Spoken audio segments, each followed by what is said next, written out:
Siyalamukela mthwakazi kaNdaba kundawana zonke elikuzo.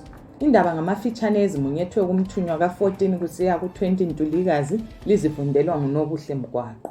Ubulele umfowabo kumbango wenkukhu. Kusehlakalo esilokhu singundaba mlonyeni esigabeni seChongogo eJotholo, kule ndoda ebulele umnewabo ngokumgongoda ngensimbi zebhala kabili ekhanda okubangele ukuthi awele egodini lesambuzi kubangwa inkukhu. Ngokuthola komthunywa umetheswa cala umhlambululi Ndlovu kubikwa uhlasele wabulala umnewabo uKelvin Ndlovu oleminyaka engu-40 yokuzalwa ngesonto kuyonale iviki. Kubikwa uKelvin ubuze umfowabo ukuthi kungani ebulele isikhukhukazi sakhe, umhlambululi kulokuthi aphendule yena wahle wavele wamsusela amanqe.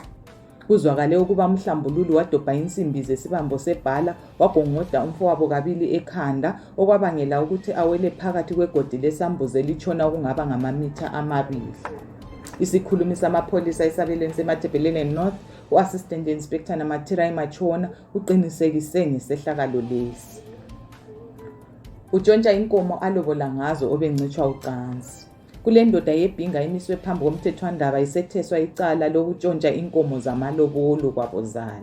Upastor Mphande ohlala eNsiya 1 Chamalala Village ngaphansi kwenduna uSaba ebhinga ngenyanga kaMpalakazi nyakenye weluka icebo lomfowabo Emmanuel Mphande lomunye uBelieve Sibanda ukuthi bayelanda inkomo ayezihambise koyisezala ezimbili elobola umkakhe ongazange aqanjwe emthethwandaba. Umpande utshele inkundla ukuthi wabona kufanele ukuthi alande inkomo zakhe ngoba iseqede inyanga eziyisithupha engayazi inkonzo yekamelweni. Umpande wayelobole umntakaNkosazana Stella Muntanga uMamangala ohlala esiyabuchoko 6 Lwanzi ngaphansi kwenduna uPashu. Kubikwa umsolwa obikele inkundla ukuthi waqeda inyanga eziyisithupha engembathi ingubo lonkosikazi wakhe okuyikho kwabangela ukuthi ayethatha inkomo zakhe. Umantshi umnumzana Thomo Peijo uthole abathathu laba belecala bagwetshelwa ukuhlala ejele kweminyaka emithathu, kodwa isigobo lesi siphinde sabekwa eceleni ukuze sibe lusi bangenzi icala elifanayo. Abathathu laba bakhangelelwe ukuthi babhadale inkundla i-100,000 ngamunye, bangehluleka ukubhadala imali le bazavalelwa ejele kwenyanga eziyisithupha ngamunye. Ugwaza uninazala lomkakhe azibulale. Kule ndoda yecholotsho esigabeni sematemaganu okubikwa izibophele kulandela ukugwaza umkayo kunye loninazala. Umuyi uqiniso Ndlovu weDonzi Line ube indoda elodlakela njalo ubethethe uSimamele Moyo kweminyaka engu-14 okwabangela ukuthi agcine embalekela ngoba ehlala emhlukuluza. Kuzwakale ukuba uNdlovu walanda unkosikazi wakhe ngakibo wafika wamgwaza kunye loninazala uRosemary Moyo. Ababili laba kubikwa basesibhedlela seCholotsho lapha abelatshwa khona. uNdlovu eqeda kugwaza ababili laba wabaleka wasesiyatholakala elenga esihlahleni. Umthunywa uxhumane lomele isikhulumi samapholisa esabelweni seMatabeleland North, u-Assistant Inspector Namathirai Machona ovumileyo ukuthi kulamanina amabili agwaziweyo andubana umetheswa cala ayezibulala.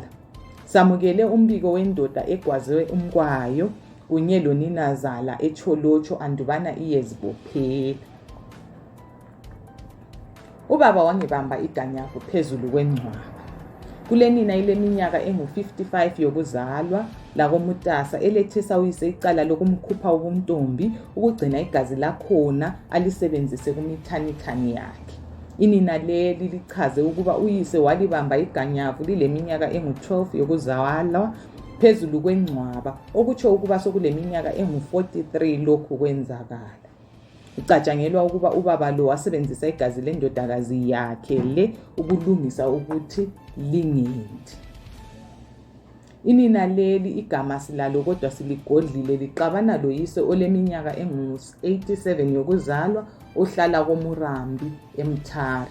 Uthe kulamangcwaba amabili phambi komkhulu kayise eMukoyi komthasi okuyilapho isehlakalo lesi senzakala khona. Inina leli liveze ukuthi lalisenza ugrade 4 ngesikhathi uyise emhlukuluza phezulu kwengcwaba lenye indoda. Uthe lokhu kwaphinda kwenzakala okwesibili ngemva kweminyaka emithathu phezulu kwelinye njalo ingcwaba.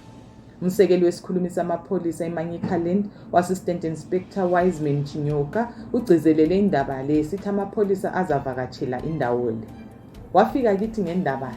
Sifuna ukudingisisa iqiniso ngokuvakatshela umuzi lo. Amangcwaba nxa ekhona azaphandwa futhi nxa kuliqiniso ubaba lo kumele aphendule imibuzo ngendaba. Utsho njalo u-Assistant Inspector Chinyoka. Ukuze ufunde izindaba lezi lezinye ngokugcweleyo, yana ku-www.umthunywa.co.zw kumbe uye kukhasi lethu le-Facebook ku-Umthunywa Zine Papers loba ku-Twitter ku-Umthunywa Zine Papers. Libe losuku oluhle.